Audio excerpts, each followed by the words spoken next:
안녕하세요. 한편의 영화처럼 기억되는 수업 노범성입니다.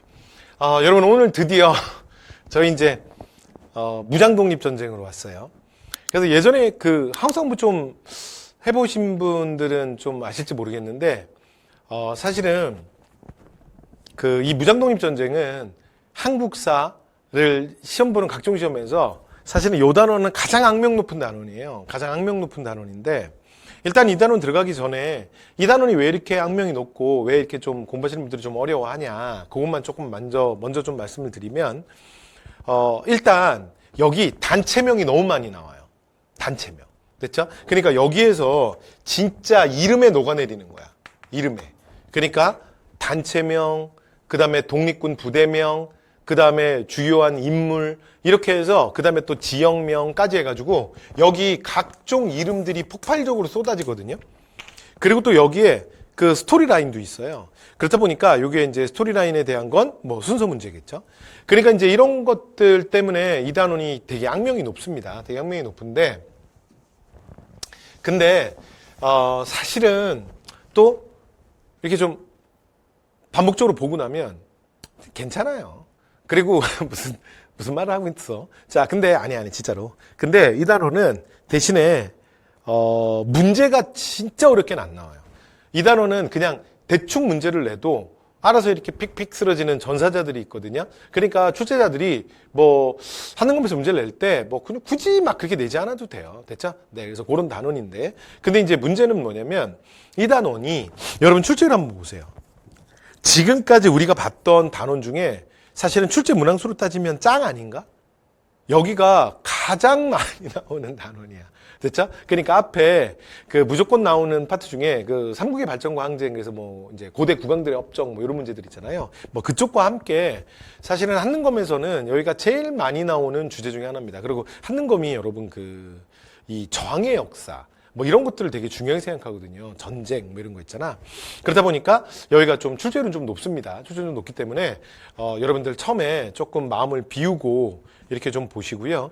그 다음에 제가 요 파트를 수업을 할 때 좀 시험에 나올 만한 거를 좀 제가 계속 잘 찍어 드릴게요. 됐죠? 그래서 제가 찍어 드리는 거 위주로 해서 그래서 여러분들 너무 여기를 내가 뭐 다 완벽하게 외우겠다가 너무 이렇게 하지 마시고 출제가 높은 거 위주로 제가 딱딱 선별해 드릴 테니까 거기 위주로 해서 네, 우리가 깔끔하게 한번 끝내 보시죠. 네. 그리고 아마 이 국외 무장독립 전쟁 요 파트는 아마 한 강으로는 마무리라는 게 쉽지는 않을 거예요. 그래서 아마 하고 일부 의열투쟁이나 이런 것들은 아마 다음 시간에 좀 또 이어가야 될 수도 있어요. 자, 그러면 시작을 해보겠습니다. 자, 일단 첫 번째.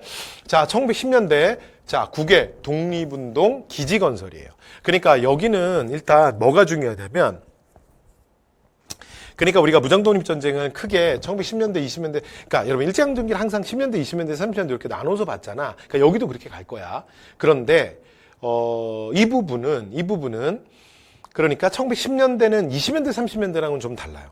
여러분 20년대, 30년대는 스토리라인이 중요하고 순서 그리고 우리가 일본과 싸워서 이기는 그러니까 승리, 됐죠? 그러니까 그 전투, 그러니까 독립군 부대 이런 것들이 굉장히 중요해요. 근데 여기는 그건 없어요.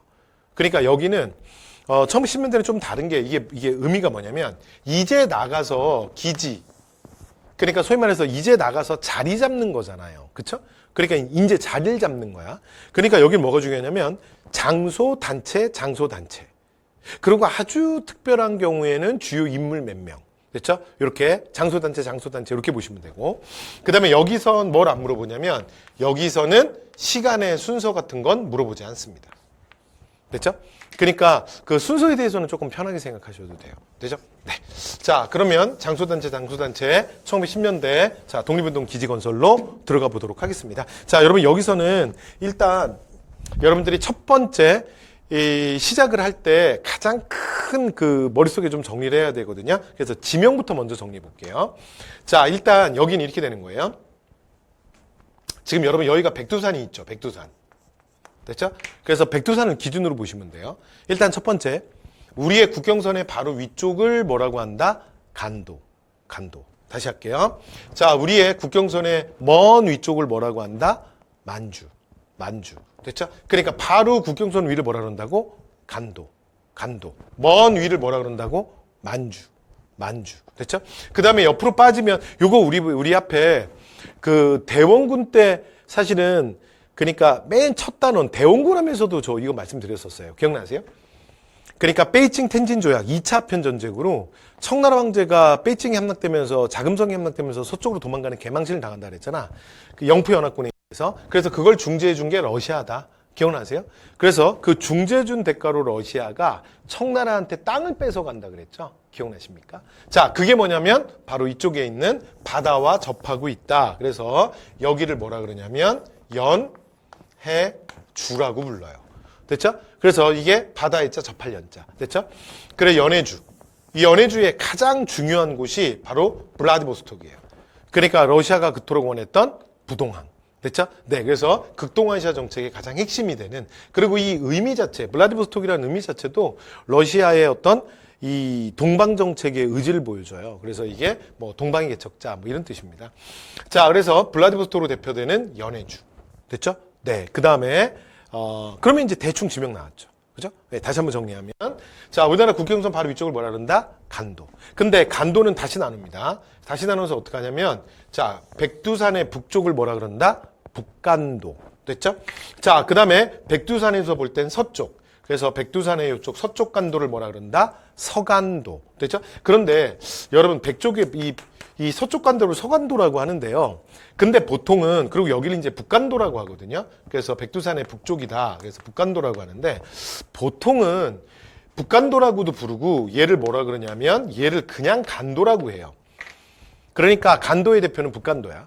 그리고 이 서간도는 서간도라고도 하는데, 여기는 만주 지역과 약간 좀 정확하게 좀 구별이 안 되거든. 그래서 요 위에가, 이 위쪽이, 그러니까 이 밑에 간도에 비해서, 아니 밑에 만주에 비해서 완전히 북쪽에 있다 그래서 북만주라고 한다면, 여기 서간도는 사실은 어떤 말을 더 많이 쓰냐면, 얘가 남쪽의 만주다, 만주의 남쪽이다, 그래서 그냥 남만주라는 말도 되게 많이 써요. 그래서 요 지역은 특별히 뭐라 그러냐면 서간도 또는 남만주라고 합니다. 됐죠? 네. 그래서 자, 일단 지명에 대한, 그러니까 앞으로 우리가 그러니까 지역단체를 할 건데, 그거 하기 전에 일단 기본 지명들 먼저 정리 한번 해봤습니다. 자, 그리고 그러니까 지도를 보면서 가장 중요한 단체들 빨리빨리 제가 찍어볼게요.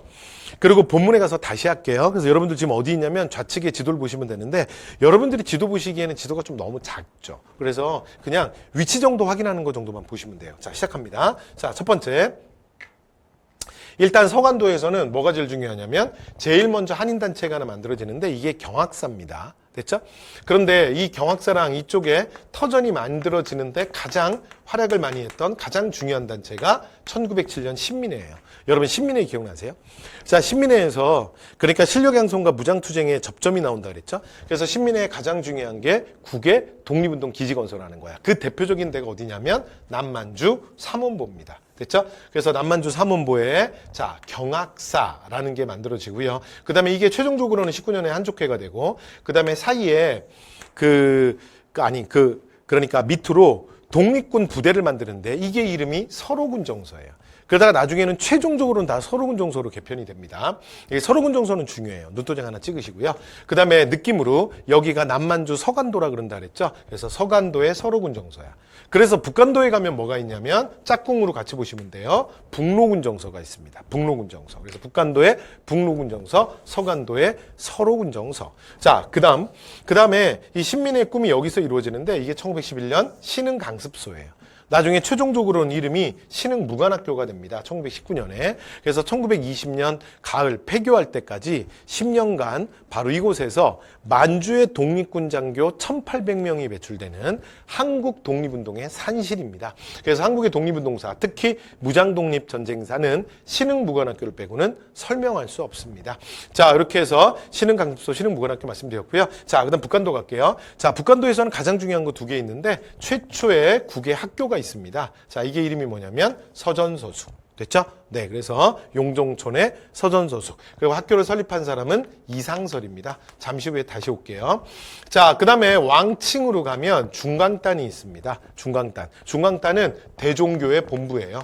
나철 선생이 만들었던 대종교. 됐죠? 그래서 대종교회 본부가 중광단입니다. 됐죠? 자, 그리고 이 중광단을 근거로 해서 뭐가 만들어지냐면 북로군정서가 결성이 됩니다. 그래서 이 만주 완도 지역에 가장 강력했던 독립군 부대고 잠시 후에 자, 청산리 전투할 때 청산리 전투의 주력 부대이기도 합니다. 자, 그다음 마지막. 자, 그다음 이제 연해주 블라디보스톡인데 여러분 북만주에 밀산반응동이라고 있거든요. 이상전 선생이 만들고 신민회가 후원했던. 근데 여기는 그냥 가볍게 보시면 돼요.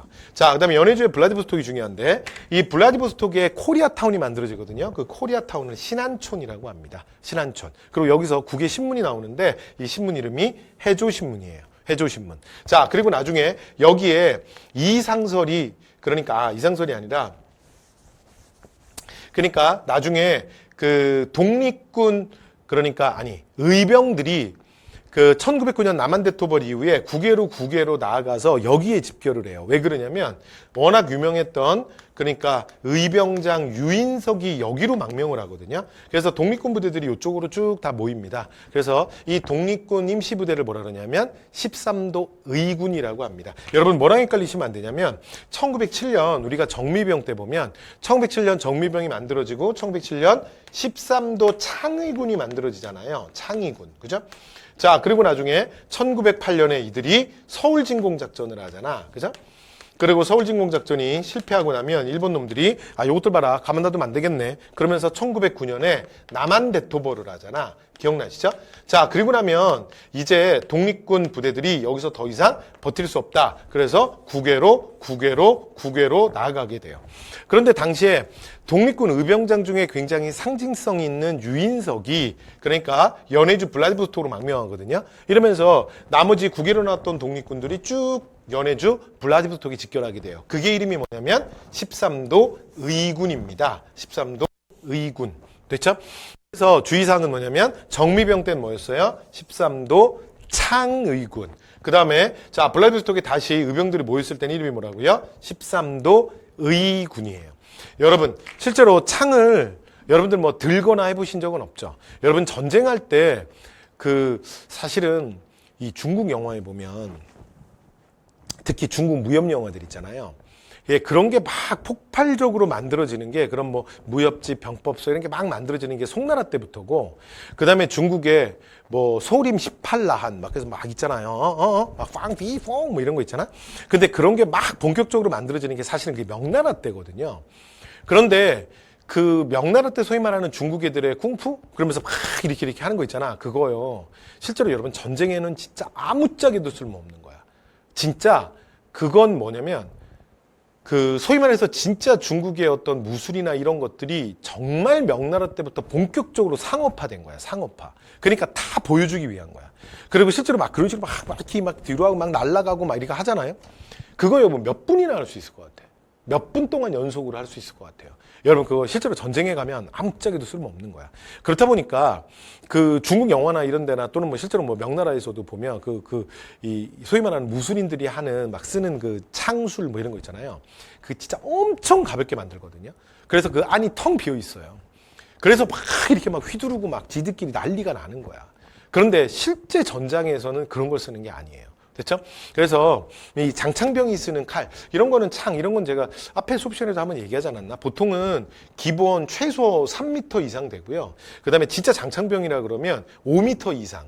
그리고 서양에서는 이런 거 거의 뭐 11m 막 이런 것도 뭐 여러 명이 함께 뭐 붙잡고 쓰기도 하고 왜냐면 그 기병들 원래 장창병 때는 기병 말탄 애들 잡는 거니까. 그래서 여러분 창이 진짜 졸라 무겁다니까. 됐죠? 그래서 여러분 여기 블라디보스톡이 얼마나 먼지 알아? 그래서 어떻게 되는 거냐면 그 13도 창이고 그러니까 의병들이 바깥에 나올 때 뭐는 놔두고 온 거야. 창 진짜 무겁다니까 길고. 그래서 창은 내려놓고 온 거예요. 됐죠? 그리고 이제 국외로 직결했다. 이게 뭐라고요? 13도 의군이에요. 제가 이거 설명하려고 자 소림 18랑까지 갔다 왔어요. 됐죠? 자 다시 뭐라고요? 13도 의군이었습니다. 됐죠? 자, 그리고 이 지역에 그 조선인들이 많이 모이다 보니까 서로 좀 도와주자, 상부상조하자. 그러면서 1911년에 만들어지는 단체가 권업회입니다. 자, 그리고 이 이상서를 중심으로 해서 권업회가 만들어지고요. 이 권업회를 근간으로 해서 1914년에 최초의 국외정부가 만들어지거든요. 자, 이게 이름이 뭐냐면 대한광복군 정부예요. 됐죠? 자, 그래서 대한강복군 정부 완전 중요합니다. 최초의 국외 정부예요. 여기까지 되셨죠? 자, 그리고 그 다음에 이제 뭐, 최초의 사회주의 정당인 이제 한인사회당도 여기서 만들어지고요. 가볍게. 자, 그 다음에, 이건 앞에서 했다. 그죠? 3.1운동 이후에 제일 먼저 만들어졌던 연해주의 손병희를 대통령으로 했던, 기억나세요? 대한국민의회. 러시아 영지에 만들어졌다 그래서 일명 노령정부라고도 불렀어요. 자, 요런 단체들이 중요합니다.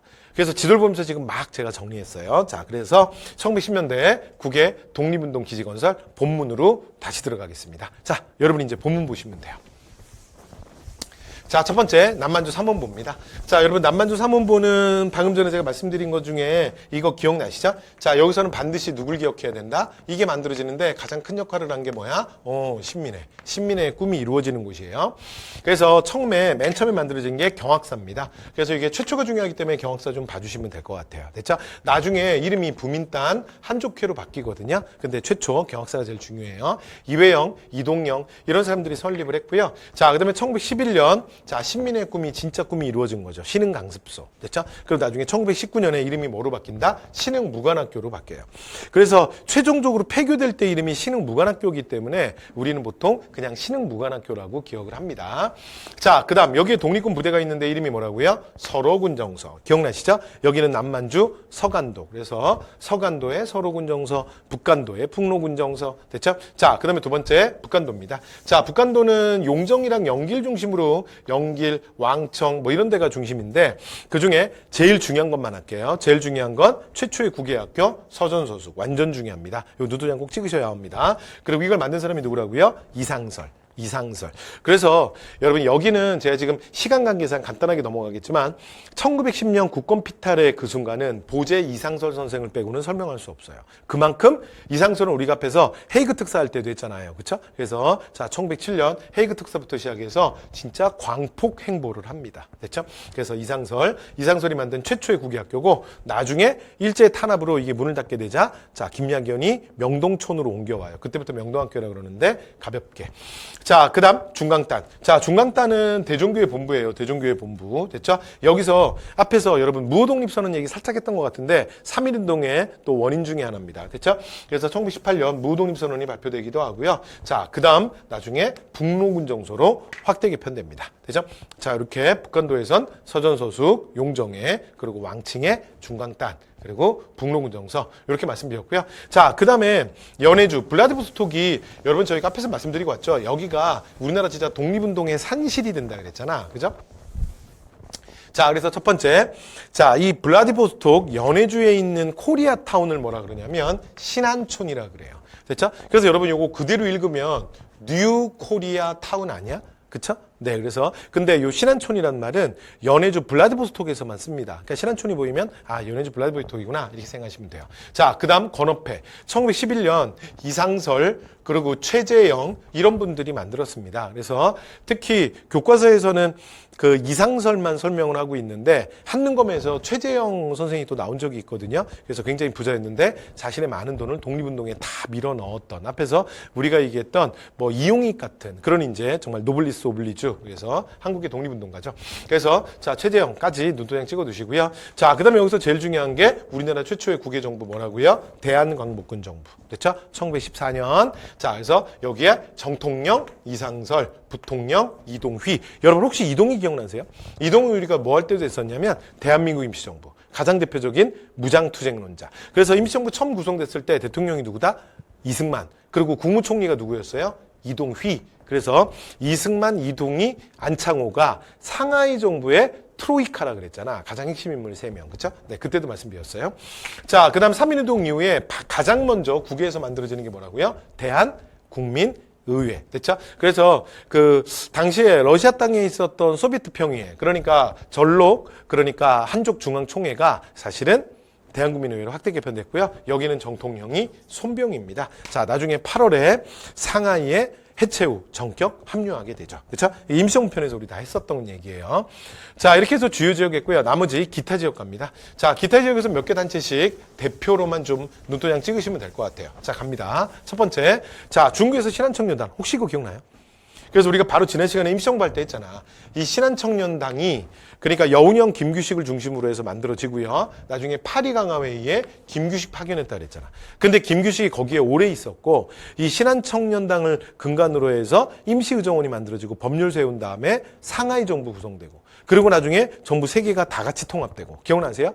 그래서 그때도 계속 김규식이 파리강화회의에서 여러 가지 활동을 하고 있으니까 김규식한테 좀 힘을 실어주기 위해서 그러니까 대한민국 임시정부 외무총장이라는 지위를 줘요. 그러니까 외교통상부 장관. 왜냐하면 그런 명함이 있어야 가서 뭔가 여러 가지 그 외교 활동을 할 때 유리할 거 아니야. 도대체 너는 누구냐. 그런데 뭐 예를 들어 조선에서 그냥 개인이 와서 뭐 그러는지 그렇잖아요. 그러니까 뭔가 타이틀이 있어야 되잖아. 그래서 나중에 신한청년당이 파견을 했지만 임시정부가 파견했다라는 말도 함께 쓴다. 이렇게 말씀을 드렸죠. 자, 그다음에 미주 지역에서는요. 대한인국민회 기억하셔야 돼요. 대한인국민회. 그리고 이 대한인국민회는 그러니까 안창호, 이승만, 박용만 이런 사람들을 중심으로 해서 설립이 되는데 그런데 이게 미주 지역에 여러 단체들이 많았거든요. 근데 이게 통합하게 돼. 근데 제가 이 얘기를 앞에서 말씀드렸는데 혹시 기억나세요? 1908년에 무슨 사건이 있었냐면 그 샌프란시스코 기차역 앞에서 장인한 전명훈이 그러니까 굉장히 친일적인 미국 정치인이었던 스티븐슨을 사살하는 사건이 일어나잖아. 기억나세요? 그런데 그 장인한이 그러니까 정말 타지, 그것도 미국의 유력 정치인을 진짜 기차역 앞에서 총으로 쏴 죽였어요. 그러니까 이 사람이 미국 재판에서 어떤 일을 당하겠어요? 그래서 장인한 구명운동. 그러니까 우리가 딴 거 못 해줘도 최소한 장인왕의 그러니까 변호사라도 선임해주자. 그러면서 이제 이 모금활동, 장인환을 위한 모금활동이 일어나게 되는데 이 과정에서 미주 지역에 흩어져 있었던 여러 한인단체들이 하나로 통합되는 계기가 돼요. 자, 그래서 탄생하는 게 뭐다? 대한인국민회입니다. 됐죠? 그래서 미주 지역에서는 이 단체가 제일 중요해요. 제일 중요해. 그래서 눈도장 찍어두시고요. 자, 그 다음 대조선국민군단. 대조선국민군단은 여러분 박용만 아까 제가 이승만이랑 앞에서 사이 안 좋아가지고 상하이에 와서 왜냐면 미주 지역에 있었기 때문에 미주 지역 상황을 좀 알잖아. 그래서 자기가 임시정부 만들어지기도 전에 이승만이 그러니까 대한인국민회 이름으로 그냥 일방적으로 미국 대통령한테 국제연맹에 의한 위임 통치해달라. 그래서 이제 이걸 실제로 냈던 거. 자기 마음대로 이승만이. 그래서 이거를 박용만이 상하이 가서 폭로하고 임시정부의 요인들이 분노했던 그 사건 기억나? 그치. 그 박용만이에요. 자, 하와이에서 그러니까 군사 조직을 하나 만들어요. 실제로 뭐 총이 없으니까 뭐 목검으로 막 연습하고 그러거든요. 그게 대조선 국민군단이고요. 그 다음에 안창호 선생이 자, 샌프란시스코에서 만든 게 흥사단입니다. 여러분, 우리가 근현대사를 하다 보면 사실 그 미국의 뭐 워싱턴, 뉴욕, 그다음에 뭐 로스앤젤레스, 그다음에 뭐 시카고 뭐 이런 뭐 아주 큰 대형 도시들이 있지만 우리의 근현대사에서는 여러분 의외로 샌프란시스코가 좀 나온다 그랬죠. 그러니까 아까 장인환의 의고도 생각해 보시면 샌프란시스코였잖아. 그렇죠? 그런데 안창호가 바로 흥사단을 만드는 것도 샌프란시스코입니다. 그래서 같이 눈도장 찍어 두시고요. 그다음에 멕시코의 숙무학교도 시험에 출제된 적이 있으니까 눈도장 찍되 근데 대신에 이거 외우실 건 없고요. 멕시코의 숙무학교는 그러니까 오답용으로만 출제된 적이 있어요. 그러니까 그러려니 하고 그냥 가볍게 보시면 됩니다. 됐죠? 자, 그리고 마지막 여기 넘어가기 전에 하나만 더. 여러분 이제 여기서 헷갈리시면 안 되는 게 실제로 시험을 보실 때 어떤 단체명이 나오면 얘랑 이름이 되게 비슷한 애가 하나 있어. 그래서 얘만 조심하시면 돼요. 써볼게요, 제가. 그 연해주에서 여러분 이거 기억나세요? 3.1운동 이후에 제일 먼저 만들어진 정부가 있다 그랬잖아. 그 이름이 뭐였지? 그렇죠. 그렇지. 회의. 대한국민회의. 정통령, 손병희. 기억나요? 그래서 저 대한국민회의랑 대한인 국민회가 비슷하거든요. 글자 비슷하게 생겼잖아. 그래서 조심하셔야 됩니다. 그렇죠? 구별하셔야 합니다. 근데 그래도 구별하기 좀 괜찮은 게 보세요. 대한인국민회는 어디 있다고요? 미주에 있잖아. 그래서 이렇게 발음하는 거야. 대한인국민회. 됐죠? 자, 그런데 대한국민의회는 이거 어디 있는 거라고요? 그렇지. 주에 있잖아. 그래서 그대로 발음하시면 돼요. 그래서 대한국민회의야. 여기까지 됐죠? 아니, 의회. 여기까지 됐죠? 대한국민의회. 여기까지 되시죠? 네. 그러니까 말 그대로. 됐죠? 발음 나는 그대로. 아니, 그러니까, 근데 이렇게 발음하면 어떡해요? 그래서 민회. 이렇게 발음하면 어떡해? 그런 사람이 어딨니? 말도 안 돼. 됐죠? 그래서 대한인 국민회니까 미주고요. 그 다음에 대한국민회의야. 의회니까 연, 해, 주예요. 여기까지 되셨죠? 끝. 말씀 다 드렸어요. 그래서 이것만 좀 구별해 주시면 되고요. 자, 이렇게 해서 말씀 다 드렸네요. 자, 이제 1910년대 자, 국외 독립운동 기지 건설은 끝났습니다. 자, 이제 1920년대, 30년대로 갈 거예요. 여기서부터 조금 이제 복잡해지거든요. 이제 본격적인 자, 독립군의 활동이 시작되는데 일단 여기서는 여러분 첫 번째 뭘 기억하셔야 되냐면 순서. 그래서 제가 교재도 순서대로 그대로 썼거든요. 그래서 지금 교재 진행되는 게 실제 사건의 순서예요. 됐죠? 그래서 순서 일단 기본이고요. 그 다음에 두 번째, 어디에 더 주목해서 보셔야 되냐면 지금 요 단원이 무장 독립 전쟁이잖아. 그쵸? 그래서 독립군이 실제로 일제와 전쟁을 해서 이긴 승리. 그 독립군 부대가 중요합니다. 됐죠? 네. 그래서 거기에 주목하시면서 보시면 될 것 같아요.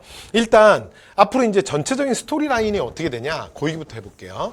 자, 일단 큰 그림을 보여드릴게요. 일단 스토리 라인이 이렇게 됩니다. 자, 첫 번째가 뭐냐면 자, 독립군의 자, 편성과 활약. 됐죠? 자, 편성했으니까 독립군이 3.1운동 이후에 만주 지역에서 본격적으로 만들어지거든. 그러니까 편성됐으니까 그 다음에 활약을 해야 되죠? 그러면 활약을 해야 되는 대표적인 일본과 우리가 싸워서 이기는 거예요. 대표적인 사건이 자, 봉오동 전투. 그 다음에 두 번째 청산리 전투. 됐죠? 자, 그래서 봉오동 청산리에서 우리가 일본과 싸워서 대승을 거둘 거야. 여기까지 됐죠? 이게 첫 번째 스테이지야. 됐죠? 자, 그리고 나면 첫 번째가 끝나고 나면 여러분 우리가 일본과 싸워서 대승을 했다는 거, 승리했다는 건 일본 입장에서는 뭐야?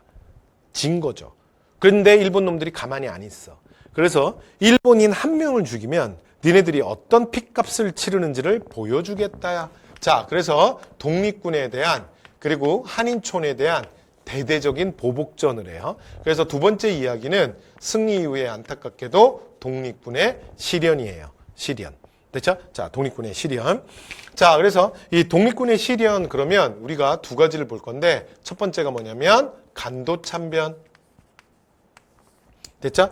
그래서 1920년 10월부터 해서 대략 한 3개월 가까이를 그러니까 간도 쪽에 있는 한인촌에 와서 얘네들이 정말 대학살을 해요. 그래서 조선인들 한 명을 죽일 때도 절대 정상적인 방법으로 죽이지 않아.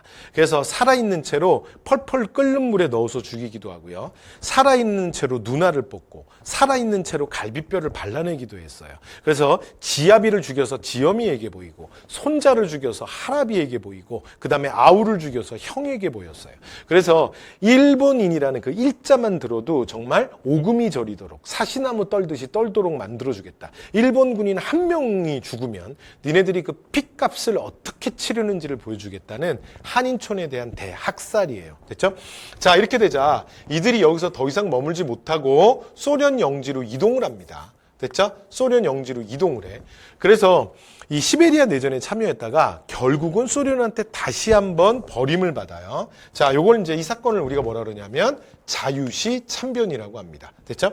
그래서 얘를 뭐라 그런다? 자유시 참변. 그러니까 자유시는 당시에 조선의 독립군들이 넘어갔던 알렉시에프스크를 우리가 그냥 자유시라고 불러요. 그래서 두 번째 또 한 번의 시련을 당하는데 얘가 뭐다? 자유시 참변, 자유시 참변. 됐죠?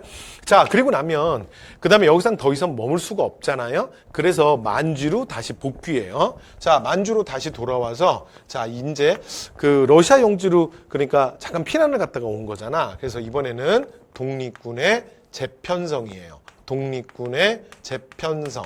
됐죠? 자, 독립군이 재편성되는데 요 재편성되는 게 뭐냐면 3부의 형성이야.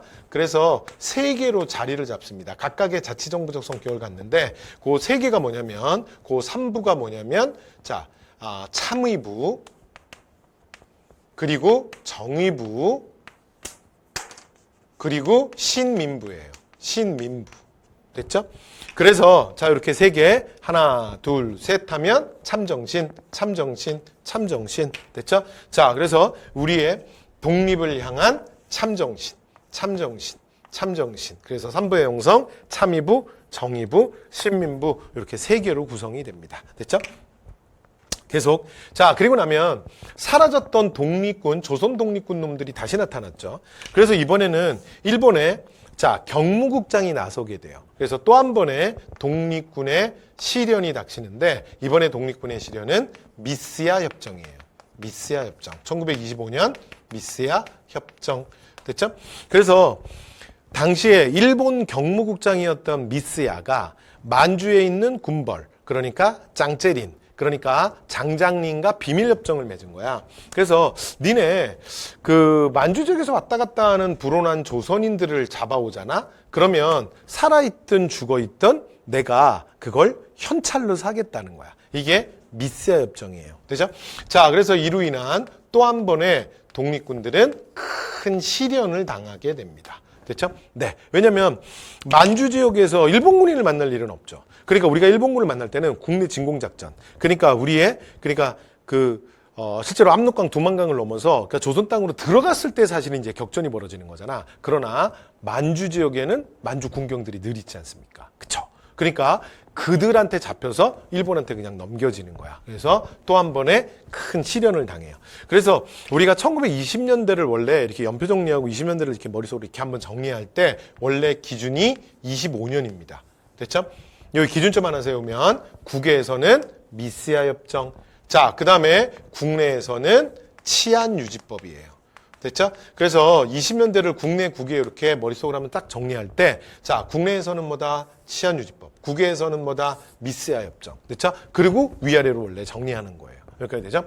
자, 그 다음, 이런 또 하나의 이런 큰 또 한 번의 시련이 있었고요. 자, 이런 과정에서 바로 우리의, 그러니까, 민족적 역량을 다시 통합하자라는 민족 유일당 운동이 일어나. 이거 비슷하지?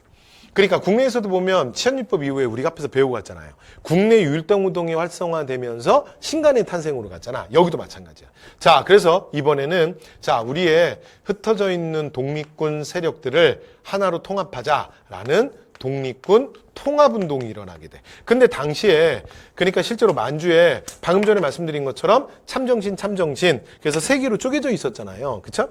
그래서 이게 결국은 어떻게 드러나냐면 삼부의 통합운동으로 나타나게 됩니다. 됐죠? 그래서 이게 뭐라고요? 삼부의 통합. 여기까지 됐죠? 그래서 자, 독립군 통합. 그래서 삼부 참정신을 하나로 통합하자 이렇게 되는 거야. 근데 결론은 하나로 통합하는 데는 실패합니다. 그래서 이제 두 개로 통합이 돼요. 그래서 북만주의 혁신의회. 자, 혁신의회랑 그 다음에 남만주의 국민부. 됐죠?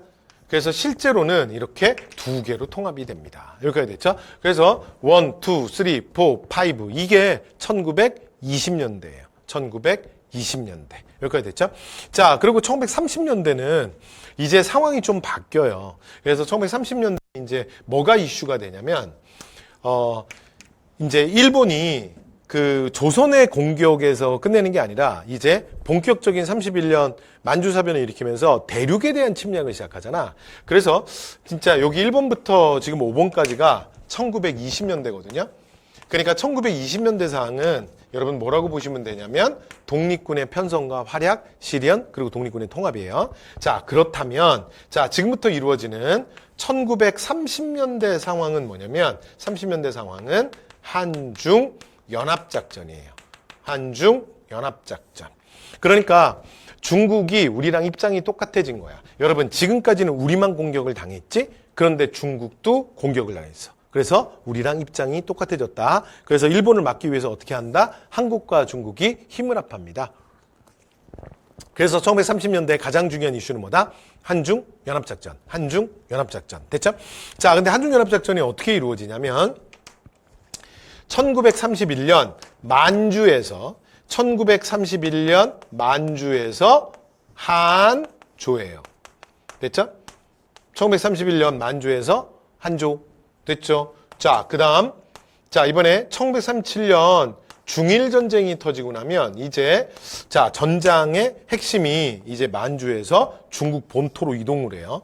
자, 그러면 중국 본토에서 똑같습니다. 한조. 됐죠? 한조. 그래서 실제로는 그 한중연합작전이 만주에서 한조. 자, 그 다음 중국 본토에서 한조. 그래서 한조 이렇게 두 번 하시면 돼요. 되죠? 자, 가볼게요. 자, 첫 번째. 만주에서 한은 뭘 얘기하는 거냐면 한국 독립군. 됐죠? 한국 독립군. 자, 그리고 여기에 총사령관이 누구냐면 지청천이에요. 됐죠? 총사령관 지청천. 자, 두 번째 갑니다. 자, 그 다음 만주에서 조는 뭘 얘기하는 거냐면 조선혁명군. 조선혁명군. 됐죠? 자, 그 다음 조선혁명군은 지휘관이 누구냐면 양세봉이에요. 양세봉. 됐죠? 양세봉. 그러니까 중국에서는 거의 김일성급으로 추앙받는 사람이야. 그래서 조선혁명의 영웅이라고 보는 통조림 장군 양세봉. 여기까지 됐죠? 자, 그 다음 중국 본토로 가볼게요. 자, 그 다음 1934년이 34년 정도가 되면 거의 만주가 이제 중국 땅이 돼요. 저기 만주가 거의 일본 땅이 돼요. 그러면서 이제 우리의 독립군들도 대부분 다 중국 본토로 이동하게 되거든요. 그래서 1931년 만주사변 이후에 만주에서 한중연합작전이라면 이번에는 1937년 중일전쟁 이후에 이번에 중국 본토에서 또 한 번의 한중연합작전이 이루어집니다. 자, 첫 번째 조는 뭘 얘기하는 거냐면 자, 김원봉의 조선의용대. 됐죠? 조선의용대. 자, 여기는 의열단을 이끌었던 김원봉이에요. 김원봉. 약산 김원봉. 자, 그 다음에 마지막 한은 뭐냐면 한은 충칭정부 산하에 한국, 이거 우리 충정부 할 때 했죠. 지청천을 총사령관으로 했던 한국광복군. 됐죠? 한국광복군. 자, 그리고 한국광복군은 지휘관이 누구냐면 지청천이에요. 지청천. 됐죠? 이렇게 여러분 시험에 나오는 건 뭐가 나오냐면 이렇게 4개 생각하시면 돼요. 그러니까 1930년대가 복잡한 것 같은데 시험에 나오는 건 얘들이 나옵니다. 그래서 만주에서 만주사변 이후에 한조. 자, 그럼 두 번째. 자, 37년 중일전쟁 이후에 중국 본토에서 다시 한조. 그래서 한조에서 내부대. 시험에는 내부대가 나와요. 자, 그런데 오답요원으로 나오는 게 하나 더 있어. 그래서 하나만 더 말씀드릴게요. 이 조선의용대 일부 부대가 떨어져 나가서 조선의용대 화북지대가 돼요. 화북지대. 자, 그러다가 최종적으로는 이들이 완전히 독립을 해요. 1942년에 김원봉이 요 그룹을 데리고 충칭정부 한국광복군으로 합류하거든요. 그리고 나면 아예 그냥 독립부대가 되면서 이름을 뭐라고 바꾸냐면 조선의용 아까 대였죠? 이번에는 군으로 바꿔요. 그러니까 이렇게 이름이 비슷한 게 여러분들이 요 단어를 되게 힘들어하는 거거든. 됐죠? 그래서 조선의용 군, 조선의용 군 여기까지 됐죠? 자, 이렇게 조선의용 군으로 바꾸고요. 자, 여기 지휘관이 누구냐면 이번에는 김두봉이에요. 김두봉. 여기까지 되셨나요? 여기까지 됐어요? 자, 그래서 아까 조선의용대는 김원봉. 이번에 조선의용 군으로 이름 바뀌었죠? 자, 여기는 뭐라고요? 그러니까 김두봉. 여기까지 됐죠? 자, 그래서 자, 다시 한번 정리해 볼게요. 30년대가 막 이렇게 복잡한 것 같은데 시험에 나오는 건 어차피 여기서 나옵니다. 잘 봅니다. 자, 만주사변 이후에 만주에서 한조, 한국독립군, 조선혁명군. 자, 다시 37년 중일전쟁 이후에 중본토에서 뭐라고요? 한국광복군, 조선의용 대. 여기까지 됐죠? 네. 그리고 조선의용대에서 하나가 떨어져 나왔는데 뭐라고요? 조선의용군. 되죠? 요건 이제 오답요원으로만 나올 거야. 됐죠? 자, 그 다음에 지휘관은 어떻게 되는 거냐면 이렇게 되는 거야. 지청천. 다시 질문. 여러분, 이 지청천일까요?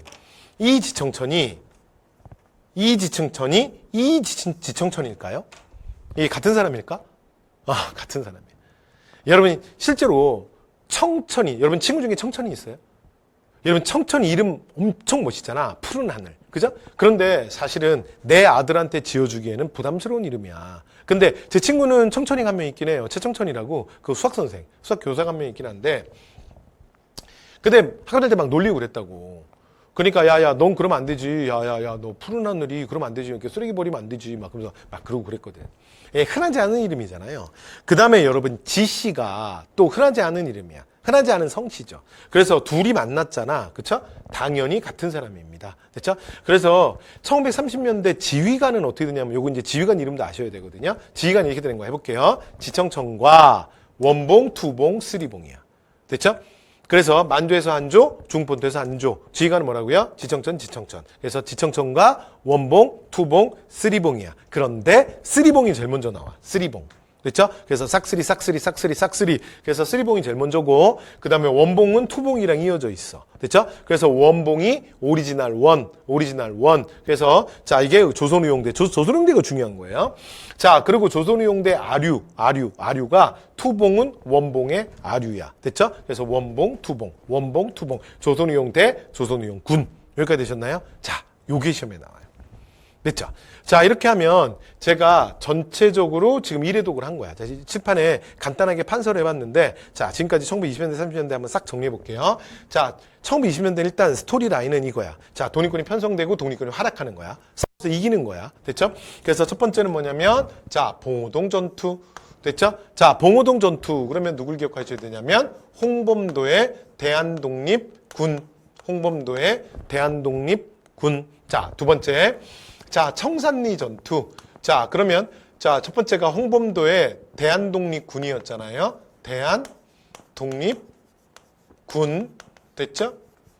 자, 그러면 이번에 청산리 전투는 근데 이것도 연합작전이야. 대한독립군 외 나머지 부대, 자, 뭐 군무도독부군, 그 다음에 뭐 국민회군 이런 부대도 같이 합류합니다. 그 다음에 청산리 전투는 자, 이게 바로 백야 김자진이에요. 그래서 백야 김자진의 자, 북로군정서 외. 근데 이것도 일본이 이게 대규모 병력이 2개 사단이 완전 무장은 2개 사단이 오거든요. 그래서 이 전투는 실제로는 뭐 북로군정서가 주력 부대이고 뭐 가장 큰 성과를 올리긴 하는데 진짜 독립군 부대 만주에 다 모인 거야. 됐죠? 그래서 독립군 항전사상 최대 승리 뭐라고요? 청산리 전투 김자진의 북로군정서 외. 여기까지 됐죠? 자, 그래서 독립군의 편성 활약. 자, 그리고 나면 독립군의 실현. 자, 일제가 보복한다 그랬죠? 간도참변. 그리고 여기서 견디지 못하고 북만주 밀산 바릉동에 모여서 대한독립군단이라는 임시부대 만들었다가 어디로 넘어간다? 자, 소련이 당시에 시베리아 내전 중이었거든요.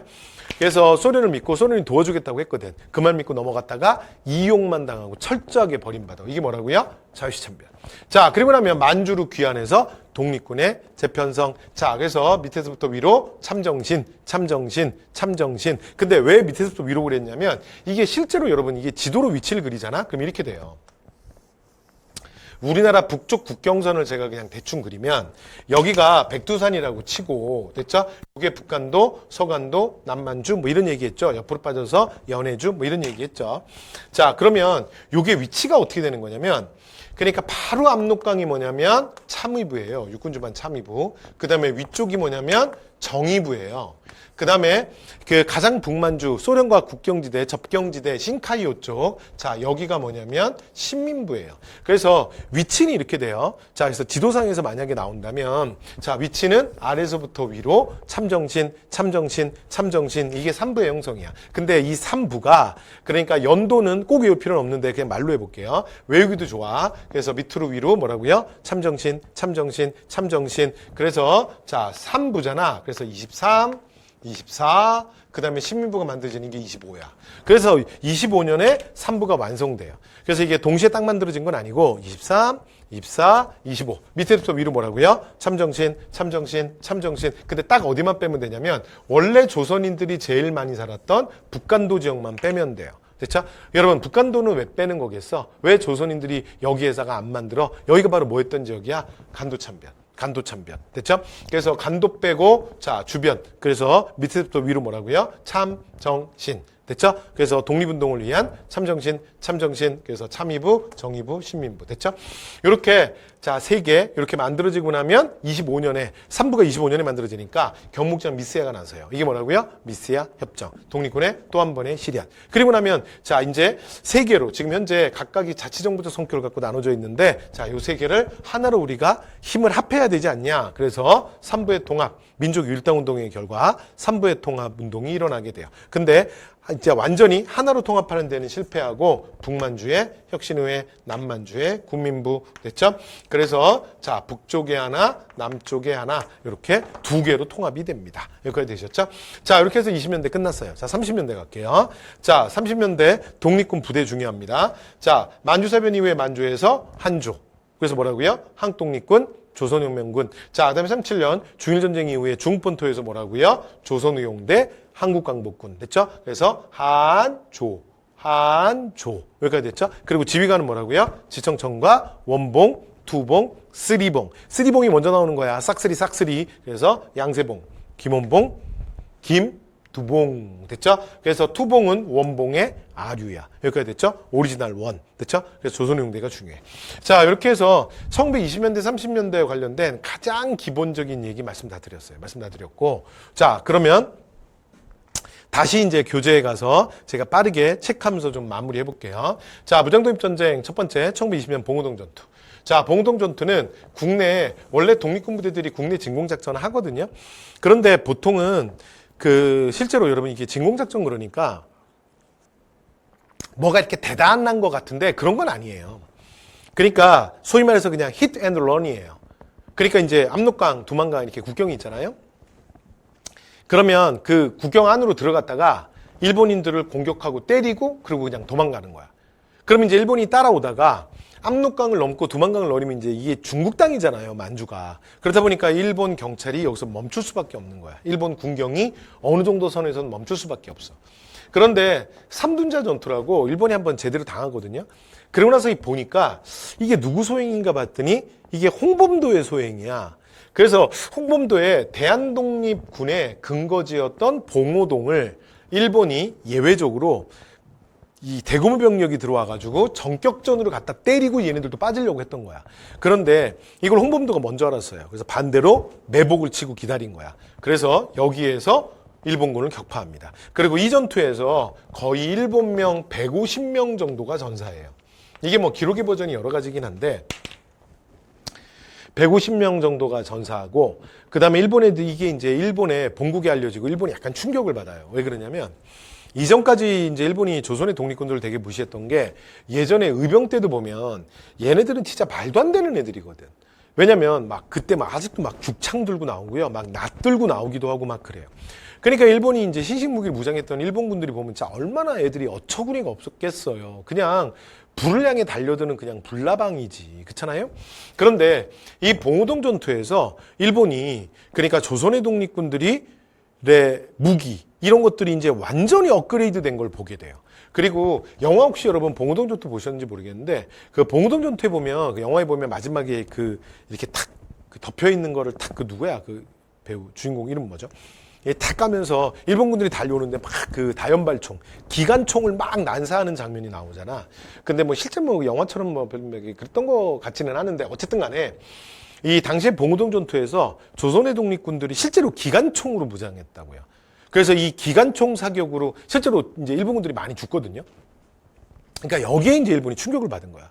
그러니까 얘네들 그냥 찌질이라고 생각하고 무시했었는데 얘네들이 완전히 지금 업그레이드 되고 있는 거야. 그러면서 이제 일본이 위기감을 느껴요. 그래서 이것들 놔두면 안 되겠구나. 그러면서 이 만주 지역에 대규모 병력 투입을 결정하게 됩니다. 됐죠? 자, 이러면서 터지는 사건이 뭐냐면 청산리 전투예요. 그래서 이 봉오동 전투와 청산 전투가 바로 이어져 있어요. 그러니까 봉오동 전투가 모르셔도 됩니다. 그냥 스토리 라인만 기억하면 돼. 20년 6월이고요. 청산리 전투가 20년 10월이에요. 이게 바로 이어지는 사건이에요. 그래서 이번에는 본국에 정식으로 요청해서 일본 본국에서 그러니까 신식 무기로 완전 무장한 전투 사단, 2개의 사단이 만주로 투입이 됩니다. 여러분 군대 갔다 오신 분들은 아는데 그 1개 사단이 원래 병력이 풀로 차면 대충 한 12,000 정도 되거든요. 그런데 당시에 근데 보통 일반적으로 사단이 완전히 풀로 딱딱딱 해가지고 다 차진 않는데 대략 그래서 완전 신식 무기로 무장했던 2개 사단. 그러니까 2만에서 대략 한 25,000 정도의 병력이 그러니까 만주로 투입이 되는 거야. 근데 잘 봐요. 여기 문제가 하나 있죠. 뭐냐면 아까 이렇게 실제로 두만강이나 압록강 사이에 두고 그러니까 지들끼리 막 티격태격 요렇게 할 때까지 그러니까 요때까지는 그러니까 정말 그냥 자기들끼리 티격태격 하는 거죠. 그런데 지금 말한 것처럼 본국에서 아예 일본의 정규 병력이 넘어와서 이계사단이 만주를 투입할 때는 얘기가 달라지잖아. 그럼 이거 중국 입장에서 생각해봐. 만주는 사실 중국 땅 아니야. 그러면 이건 중국 입장에서는 뭐야? 그렇죠. 이거 중국에 대한 침략 아니야. 그러니까 실제로 일본 입장에서는 가장 어려운 게 뭐냐면 만주에 그러니까 일본에 본격적인 전투 병력을 어떻게 보낼 거냐야. 그렇죠? 그래서 중국 정부에게 처음에는 대사관을 통해서 협조 요청을 해요. 우리가 조선의 독립군들, 니네 지금 만주에 있는 조선 독립군들이 한지 왔다 갔다 하면서 계속 우리 괴롭힌다. 피해가 있다. 그러니까 우리가 들어가서 토벌할 수 있게 해달라. 니네가 배후 세력이 아니라면 피해가 더 커지기 전에 우리가 토벌할 수 있게 해달라. 그랬더니 여러분 중국 정부가 뭐라 그랬겠어요? 뭐라 그랬겠냐고. 그래요? 들어오세요. 들어와서 다 잡아가세요. 여러분 이게 말이 됩니까? 됐죠? 이게 실제로 그렇다고 군대를 끌고 그럼 중국 땅에 들어와? 그래서 중국이 바로 딱 거절한 거야. 됐죠? 그러니까 여러분 만주로 파병이 안 되지 않습니까? 자, 그래서 일본이 하나의 사건을 조작하게 돼요. 이게 뭐냐면 바로 훈춘 사건입니다. 그래서 여러분 청산리 전투가 이루어질 때 그 배경에 뭐가 있다? 훈춘 사건. 요거 기억하셔야 돼요. 됐죠? 자, 이게 훈춘 사건이 어떻게 되는 거냐면 이 훈춘이 당시에 봉우동 옆에 있는데 여기에 일본 대사관이 있어요. 일본 대사관. 됐죠? 일본의 당시에 대사관이 북한도 훈춘에 있었다고. 그런데 일본 애들이 만주에 중국 마적대를 산 거야. 돈으로 매수한 거야. 돈으로 매수를 해서 일본 대사관을 공격해요. 일본이 공격한다고. 실제로 그러니까 만주에 있는 마적대를 사서 공격을 했지만 실제로 배후는 일본 아니야. 배후. 됐죠? 그래서 일본 공사관, 대사관, 그리고 일본 대사관 근처에 일본인 마을이 이렇게 형성돼 있었거든요. 그런데 거기에 있는 일본인들을 공격해서 죽이게 만든 거야. 일본 대사관도 공격하고. 됐죠? 그리고 여러분, 이거 앞에서 이렇게 했던 거 기억나시죠? 오늘날도 국제관례상 대사관에 대한 공격은 전쟁 선포예요. 이건 선전포고야. 됐죠? 자, 그러니까 이게 일이 커졌잖아. 되죠? 그러니까 여러분, 일본이 지금 뭐 하는지 알겠어요? 그러니까 내가 상대방을 공경에 빠뜨리기 위해서 내가 자해를 한 거야. 우리 방이 지금 둘밖에 없었는데 내가 갑자기 칼 갖고 내 몸을 찌른 거죠. 그런 다음에 바깥에 뛰어넘어서 소리 지르면서 뭐라 그러는 거야? 저 사람이 날 칼로 공격했다라고. 칼로 찔렀다고 경찰에게 신고하는 거야. 이랬죠. 근데 뭐 CCTV도 없고 이 사람이랑 나랑 둘밖에 없어서 방에. 그러면 그 사람 난처해지잖아. 그렇잖아요? 나중에 자기의 결백을 어떻게 뭐 밝히든 간에 그건 나중 문제고 어쨌건 이 사람이 곤란한 상황에 빠졌잖아. 이게 훈춘 사건이야. 그래서 이걸 명분으로 해서 만약에 이 정도까지 사안이 벌어졌는데 그래서 이런 일이 벌어지기 전에 분명히 우리가 협조해달라고 말하지 않았냐. 근데 아니라면 조선의 독립군의 배후는 니네 중국 아니냐. 그러면서 이게 뭐 일본이랑 중국이랑 전쟁이 일어날 것 같은 상황을 만드는 거야. 일본이 지금. 그러니까 이제 중국도 좀 예외적으로 한 발 뒤로 물러선 거예요. 그래서 일본의 정규 병력이 만주로 투입이 됩니다. 자, 이렇게 해서 터지는 사건이 뭐예요? 청산리 전투예요. 여기까지 되셨죠? 자, 그래서 청산리 전투는 북로군정소 외에 자, 그래서 여기에 있는 그러니까 여러 독립군 부대, 그러니까 조금 전에 말씀드렸던 홍범도의 뭐 대한독립군뿐만이 아니고요, 뭐 서로군정서, 국민회군, 군무도독부군, 하여튼 이 지역에 있는 독립군 부대 다 모입니다. 왜냐하면 다 모여도 이 숫자가 안 돼요. 얘네들이 대략 2만에서 2만 5천의 병력이잖아. 그리고 이제 자, 이제 그 가장 이 당시에 타겟이었던 일단 북간도 쪽으로 이들이 소위 말해서 원래 얘네들이 그 남한대토벌에서 했던 것처럼 이렇게 이게 원래 토끼몰이 잘 하거든요. 그러니까 토끼몰이 해가지고 밀고 올라온 거야. 여기까지 됐죠? 그런데 이 왕청을 오려면 얘네들이 반드시 지나야 되는 게 그러니까 청산리, 백운평, 청산리 계곡이라는 데가 있어. 근데 거기에서 독립군 부대들이 매복하고 있다가 그러니까 거기에 진격해오는 일본 애들을 공격해서 큰 피해를 준 거. 이걸 뭐라 그래요? 이걸 청산리 전투라 그러잖아. 근데 사실은 잘 들어보세요. 그 전투는 청산리 전투의 첫날 전투예요. 근데 청산리 전투는 실제로 6일간의 대혈전이야. 됐죠? 자, 그래서 지금부터 제가 청산리 전투의 주요 격전지를 불러볼게요. 그래서 여러분 간단하게 한번 우리 쓰고만 갑시다. 오해하시면 안 돼요. 이거 외우라고 쓰는 거 아니야. 왜냐면 좀 이따 제가 문제도 말씀드리겠지만 이거 사료에 이런 식으로 나오거든요. 그러니까 이런 지명들이 보이면 이런 격전지들이 보이면 아, 청산리 전투구나. 그렇게 그냥 떠오르시면 돼요. 시작합니다. 자, 첫 번째 백운평. 그리고 천수평. 그리고 고동화, 그리고 어랑촌, 그리고 완루구. 예를 들어 이런 지명들이 나오잖아요. 이런 지명 중에 2개 이상, 3개 이렇게 나오잖아. 그러면 뭘 얘기하는 거다? 청산리 전투입니다. 그래서 이 6일간은 대혈전이었고요. 그래서 여기서 독립군 항전사상 최대 승리를 거둬요. 근데 이게 일본인이 여기서 일본 정규군이 얼마나 죽었냐는 거에 대해서는 실제로 기록의 버전이 좀 많아요. 기록의 버전이 많습니다. 그래서 뭐 중국의 언론, 국내 언론, 그다음에 뭐 임시정부, 그다음에 일본 본토의 언론, 이게 사망자 숫자가 다 달라요. 그래서 대략 1200명에서 그러니까 최소 1200명에서 그다음에 그 보도 자료에 보면 최대 3000명까지. 그래서 독립군 항전사상 최대 승리예요. 그래서 이제 뭐 정확하게 얼마인지, 그리고 원래 이거 사실 정확하게 뭐 일본 군부대가 뭐 자랑이라고 이걸 축소 발표하면 축소 발표해야지 이걸 발표하겠습니까? 그래서 1200에서 이제 3000인데 그냥 저희들은 수업 시간의 편의상 3000으로 갈게요. 여기까지 됐죠? 네, 그래서 독립군 항전사상 최대 승리. 이게 뭐다? 성산리 전투예요. 자, 그리고 여기에 대해서 일본의 이제 본격적인 보복이 시작되거든요. 이게 조금 전에 말씀드렸던 간도참변이에요. 자, 그런데 여러분, 요번 시간에는 제가 전체적인 거 말씀드린 거랑 그 다음에 성산리 전투까지 요번 시간에 하고요. 자, 그 다음 나머지 이루어지는 거랑 그 다음 우리 이제 의열투쟁까지 해야 되거든요. 자, 그 이야기는 자 다음 시간에 이어가도록 하겠습니다. 여기 무장독립전쟁편이 좀 내용이 방대해요. 그래서 자 요번 강의는 여기서 하고요. 자, 다음 강의에서 자 성산리 전투 이후 간도참변부터 바로 이어가도록 하겠습니다. 여러분 수고 많이 하셨습니다.